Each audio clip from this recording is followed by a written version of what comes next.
It's not Chris.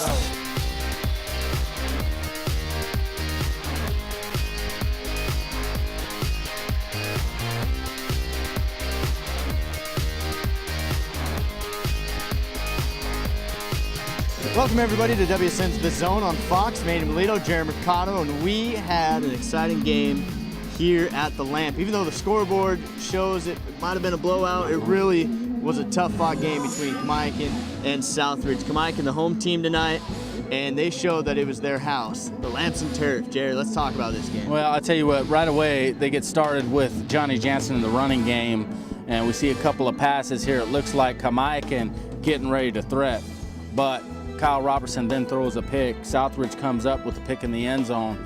They get the ball back, and then they give it away. And Johnny Jansen says, I see your pick, I raise you 6. 75-yard interception return. Those are the only points scored in the entire first half, most of the third quarter. Right. Yeah, this was a defensive battle. I'll tell you what, Southridge, they showed up defensively.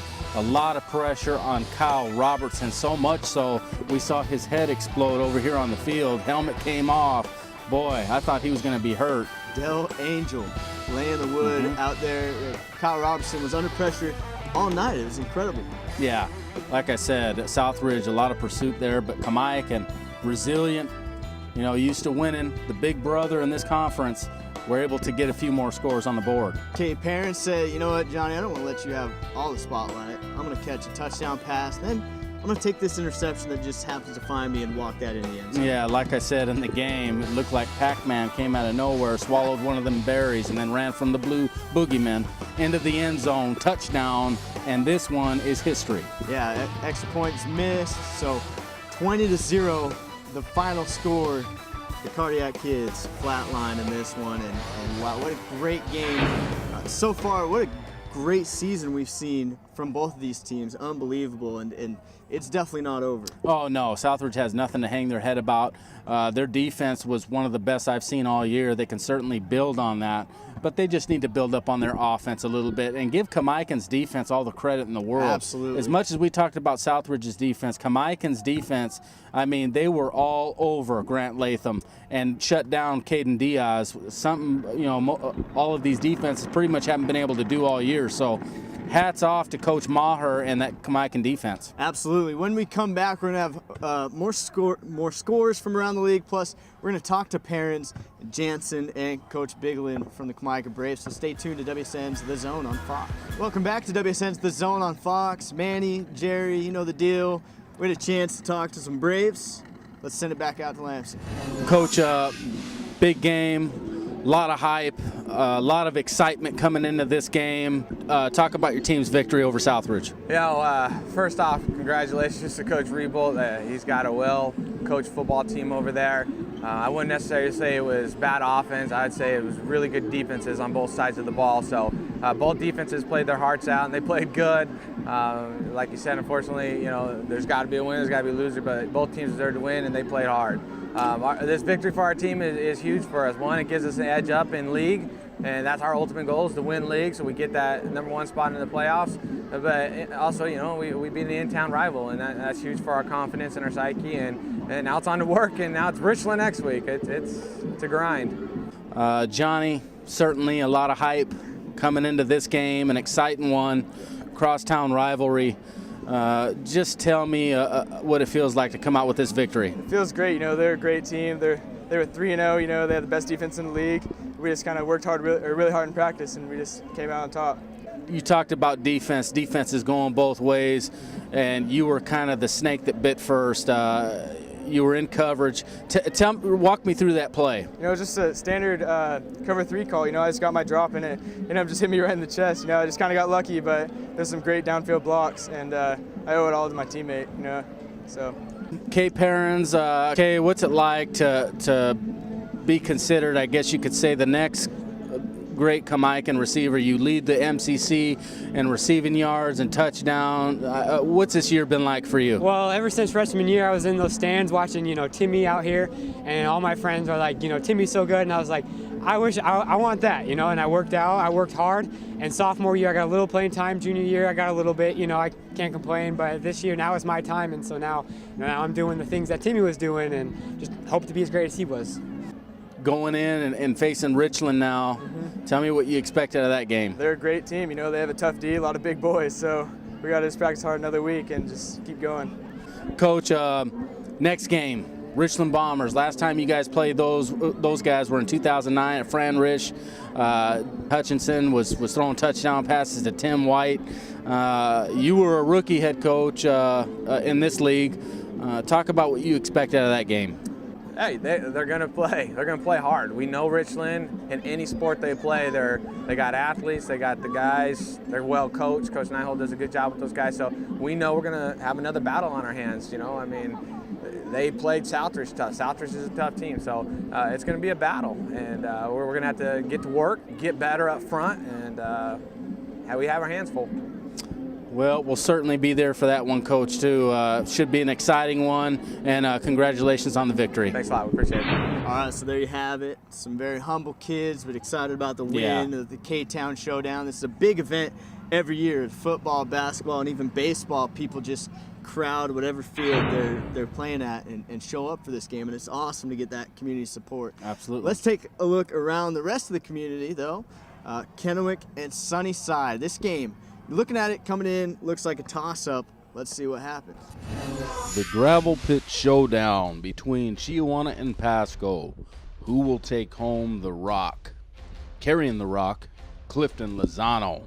How good has he looked over the past couple of weeks? Lozano with 2 touchdowns on the game. Speaking of running hard, how about Luis Murillo carrying the rock for the Bulldogs? Over 200 yards in this game. Clifton Lozano would end up with 175 yards and 2 touchdowns. Luis Murillo would end up with 219 yards, 2 touchdowns. Terrell Bell at the end of this Joey Zamora pass, he runs it in for a touchdown. And Chiawana, for the 3rd year in a row, takes home the rock as they beat Pasco 28-13. A couple of running teams facing off against one another. The Hanford Falcons would take on the Walla Walla Blue Devils. Jalen Devine on the ground, looking fine, running over 200 yards. He would have 19 rushes, 262 yards, and 2 touchdowns. Jalen Devine has been on fire, and Hanford's offensive line has looked tremendous. Jonah Ho, the leading rusher coming into this game, pretty much held in check by that Hanford defense. 12 rushes, 63 yards. Logan Reardon on defense doing a tremendous job for Walla Walla. Speaking of doing a tremendous job, Xavier Johnson with the interception, the defensive tackle for Hanford. Hanford would come out with the victory 20-17 over Walla Walla.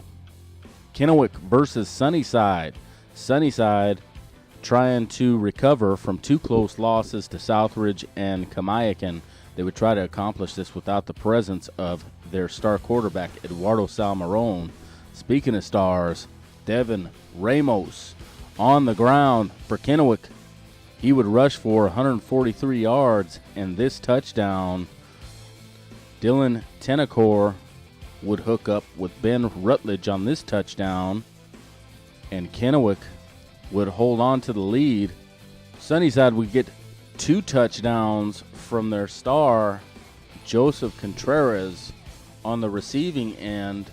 6 catches, 91 yards, and 2 touchdowns. Kennewick would come out with the victory 18-13 over the Sunnyside Grizzlies. When we come back, we're going to take a look at the Big 9, Davis Pirates, I Cadets. So stay tuned to WSN's The Zone on Fox.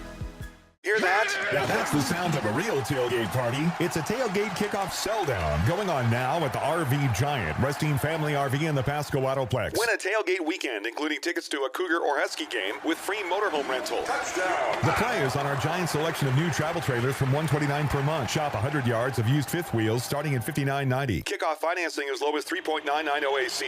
Eastern Washington's RV Giant. The tailgate kickoff sell-down, Rustine Family RV, Pasco Autoplex. Hi, I'm John. Well, I rather think about barbecues and lawn furniture myself, but unfortunately the cold weather is coming, so we've been thinking about you. Our weather stripping, our fireplace accessories, our gloves, kerosenes, RV antifreeze, electric heaters, we're ready. We're thinking about cold weather, and we're thinking about saving you money. So when you need those cold weather things, come to downtown Kennewick where you get super service. True Value, Washington Hardware and Furniture, a most unusual store in downtown Kennewick. I worry about what Sarah will face out in the world. Will she be safe without me? That's why I'm glad I have a First Alert professional security system at home. It's a comfort to know that trained professionals are looking out for us. I know I can't protect Sarah from all of life's heartaches, but with First Alert Professional, I'm doing what I can to keep her safe. For peace of mind, call your local First Alert security dealer, Moon Security Services, 545-1881. We're blowing up prices. Hello, folks. Welcome to our 92nd annual Super Mega Madness sale. No special sales, deals, or gimmicks at Desert Buick, just our everyday low prices. We believe in the golden rule and treat you like one of the family. Our dedication to our customers is what makes Desert Buick different. We want your buying experience to be easy without all the pressure. Isn't it great? Listen to the engine purr. And don't be pressured by those guys. We treat you like family at Desert Buick.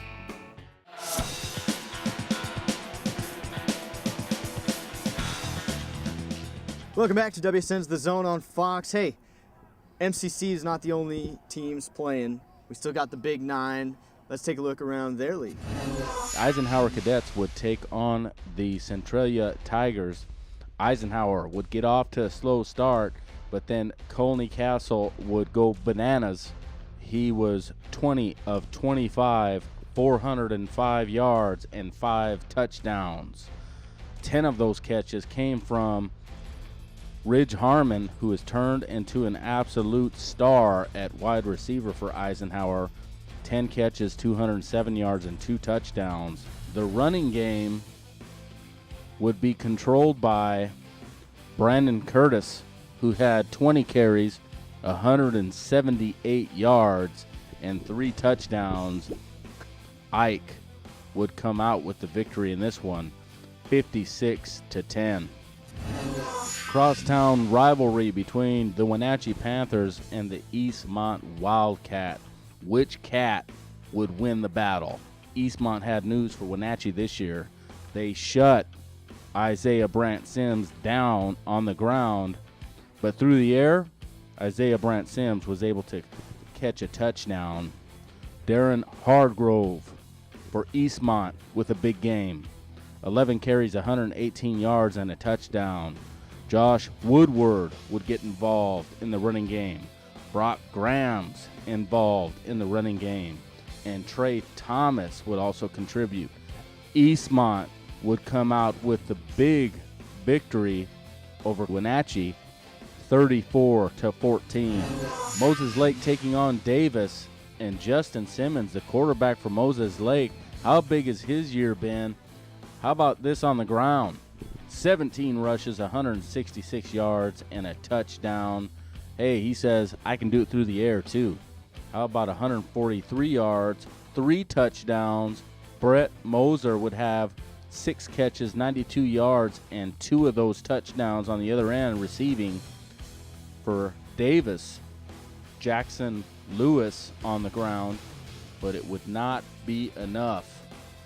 Moses Lake, first in the Big Nine, would come out with the victory over Davis, 40-22.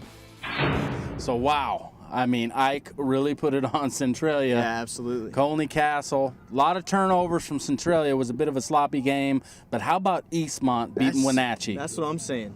Even my dog didn't even have Eastmont picks. Yeah, you know the state is on fire when something like that happens. That's right. Hey, when we return, we're still going to have Jerry's player rankings. Do we have a new number one? We don't know yet. I don't know for sure. We might have a new number one. We might. And then also, we've got the power rankings revised after this week. So much more to come here on WSN's The Zone on Fox.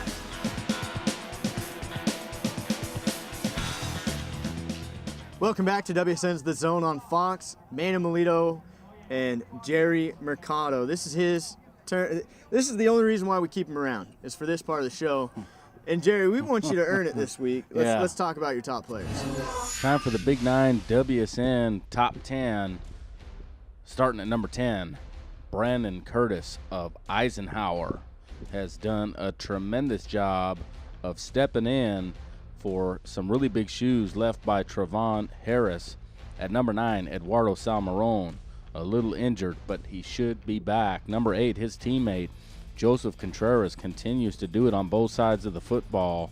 At number 7, Moses Lake's Brent Moser, one of the best receivers in the Big 9. At number 6, Carlos Pierre-Bajaro from Davis continues to be a lockdown corner and a reliable receiver. At number 5, Darren Hargrove with the big victory over Wenatchee.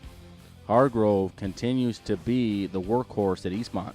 At number 4, Ridge Harmon, only a junior, making a tremendous impact on that receiving game at Ike. At number 3, Justin Simmons continues to move up this list. Justin Simmons, the quarterback for Moses Lake, tremendous year so far. At number 2, Isaiah Brant Sims. His light is shining bright at Wenatchee. And at number 1, nobody has been better than this man, Colney Castle. 19 touchdowns on the year. They've only played 4 games, and he is on fire. Now time for our MCC WSN Top 10. At number 10, Caden Diaz. And a disappointing loss versus Kamaikan.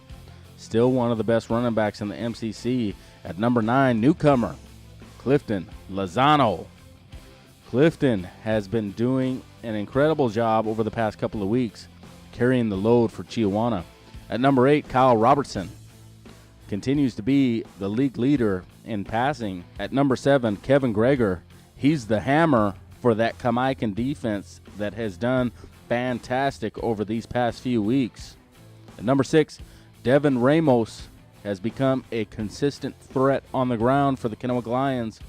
At number 5, Luis Murillo, the heart and inspiration to the Pasco Bulldogs right now.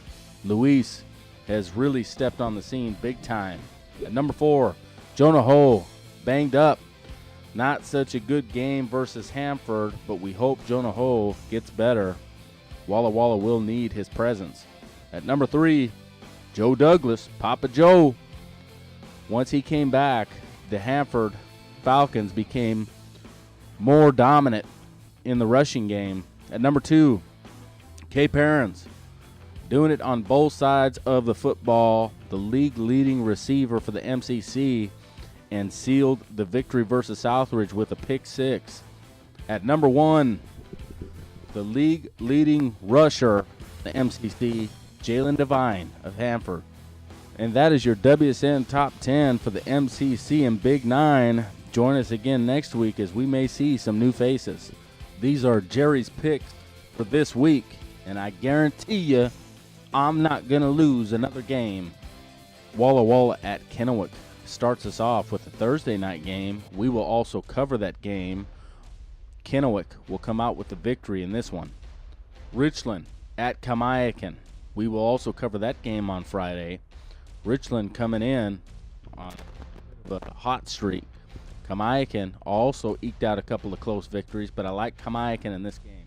Sunnyside at Hanford in a non-league matchup.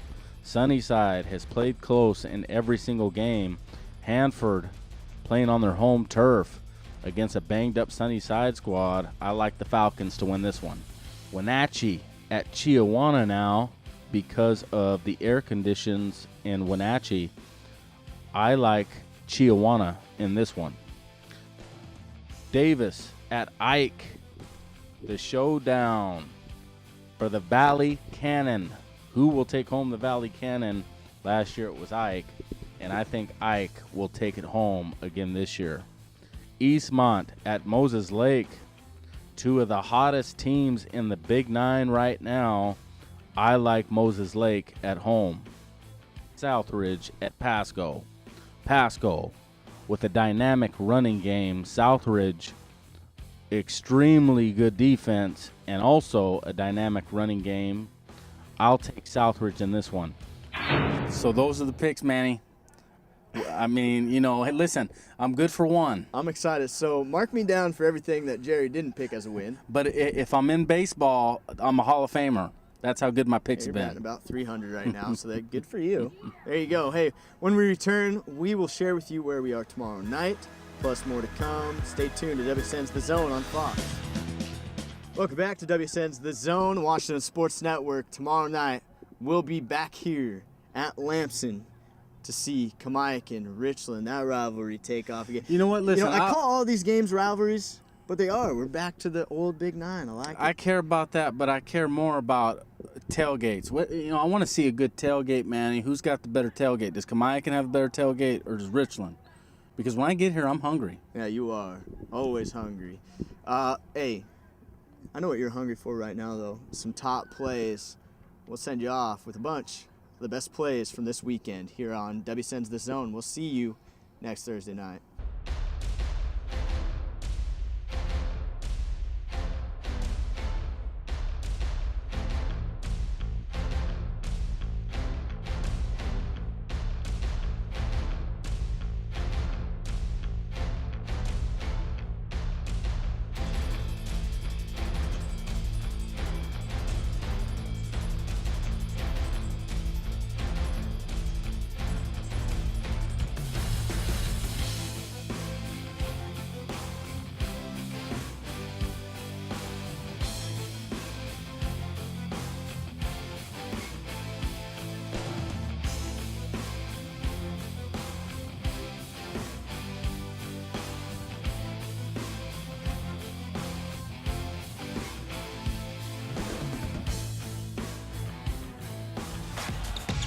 First three.